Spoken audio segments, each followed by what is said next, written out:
Hello everybody, welcome from me Jack and from what I'm beginning to think is the unfixable Influenzo. I've only just finished rebuilding this engine. If you want to see why I might have to take it all apart again, then watch the rest of the video.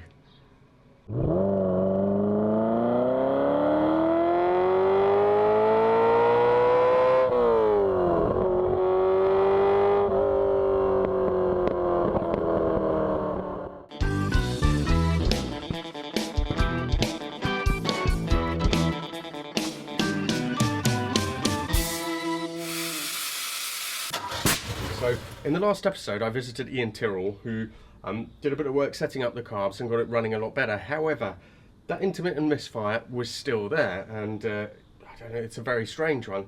He told me a few things to check as a next step. First step was to remove the plugs, and this is where I found something really quite alarming.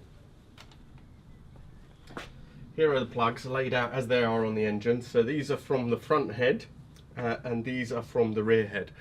Now the ones on the front head here, they look pretty good really. They've got a little bit of a tan burn on them, maybe some of them slightly rich, but not too bad, and on the whole they look okay. They don't look too bad.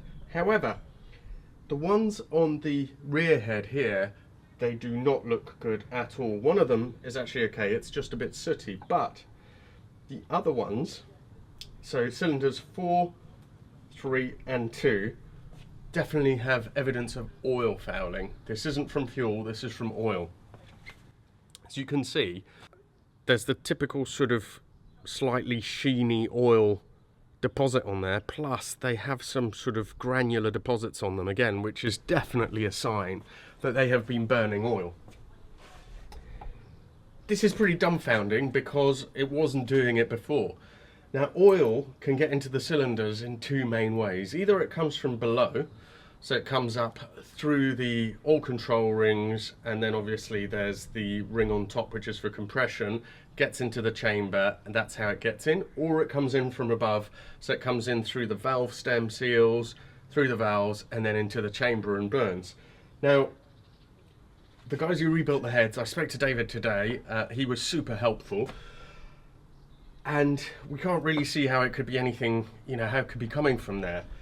But the alternative isn't really appealing, because if it's the oil control rings, well, that means it all has to be taken apart again. To be honest, whatever it is, there is a big likelihood that it does have to be taken apart. I've been advised for now by both Ian and David and so on and others to just put some fresh plugs in it, now that the carbs have been tuned up, put some fresh plugs in it, run it again, and see what it does. The rubber boot covering the CV joint on the drive shaft is split. For the first thing to do is to replace that. So my friend Anton, he's coming around tomorrow, taking it to work he works at Middlebarton Garage, which is convenient. He's going to replace that for me. While he's got it, Anton's going to do another couple of things to the car. He's going to put it on the gas analyzer, and he's going to do a quick leak down test, I think, on those 3 cylinders. So I'm not sure how much the leak down will tell us in this case, because I'm pretty sure the valves are sealing. That's not where the oil will be coming from. It would be coming from the stem. The stem oil seal probably, or the valve guides, and a leak down wouldn't tell us that, but all the same, that's going to be interesting to see the results of. Now the weird thing is there's no oil that I've seen. I haven't seen any smoke coming out of the exhaust. On startup a bit definitely, but apart from that I haven't seen any evidence that it's burning oil, and yet it definitely is. So massive conundrum, and wow, the potential ramifications are pretty scary, but yeah, with this car, as always, I just got to carry on, really, and hope for the best.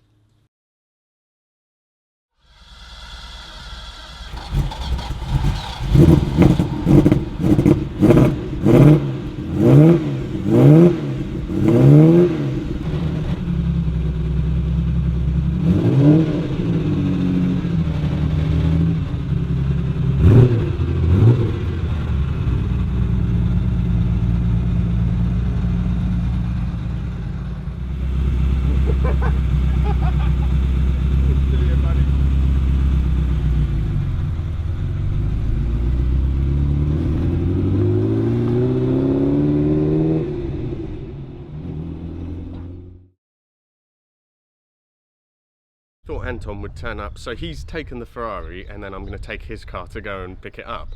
Well, I thought he'd turn up in his crappy old Audi A4 or whatever it is, but check out what he's coming and what I'm going to be driving.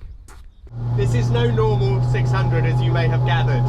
Although it's made to look more or less standard, it's anything but standard. And it has Ferrari parts in it.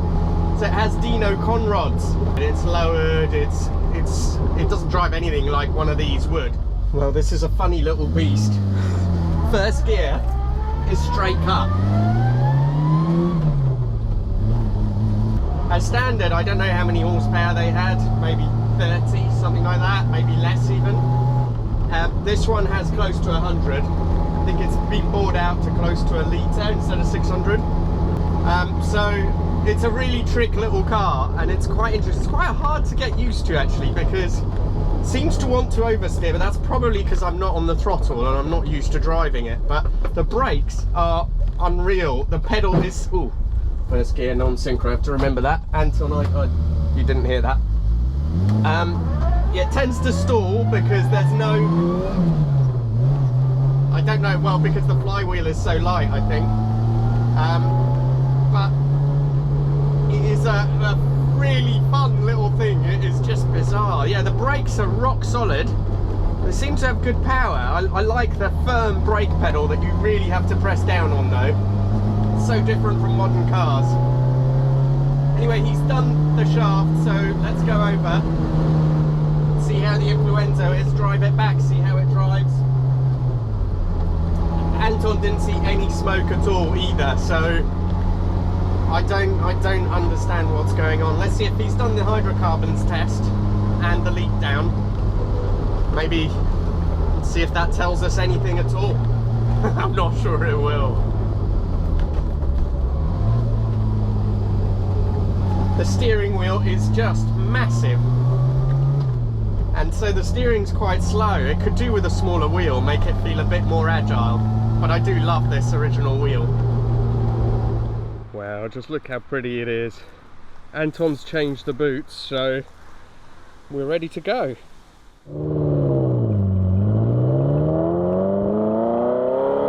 Right, so Anton has done the swap on the boots. So it's got new boots covering the CV joint, so that's great.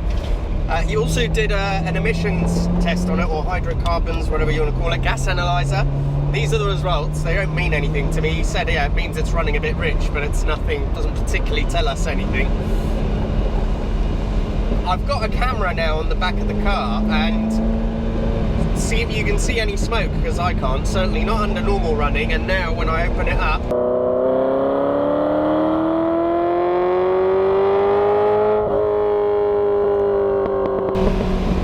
any trace of smoke there. Let's try again in second.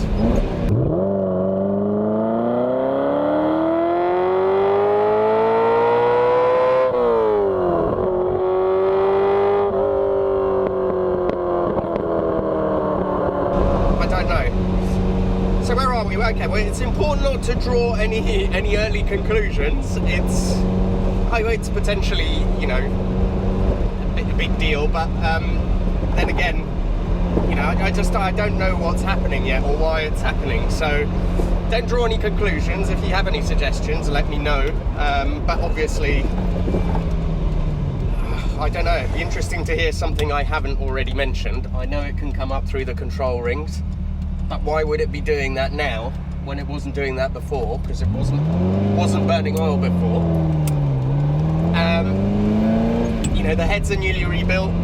Maybe the valve stem seals could be faulty or something, I don't know, but basically you've seen the symptoms. It goes without showing any, you know, it's not burning on you any oil, obviously, as it's driving. There's no big clouds of smoke or anything like that.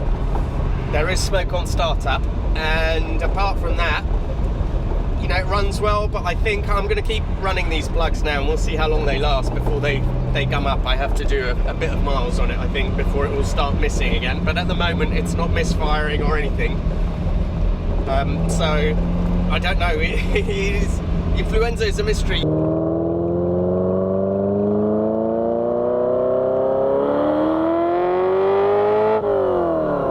A couple more things. I've shaved the lucky dash because clearly it's not lucky, or at least not at the moment.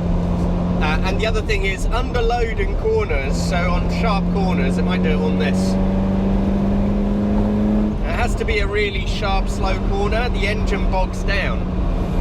So, does anyone know why it would do that? Is there a mechanism in the carbs to stop it, sort of fuel starvation in corners?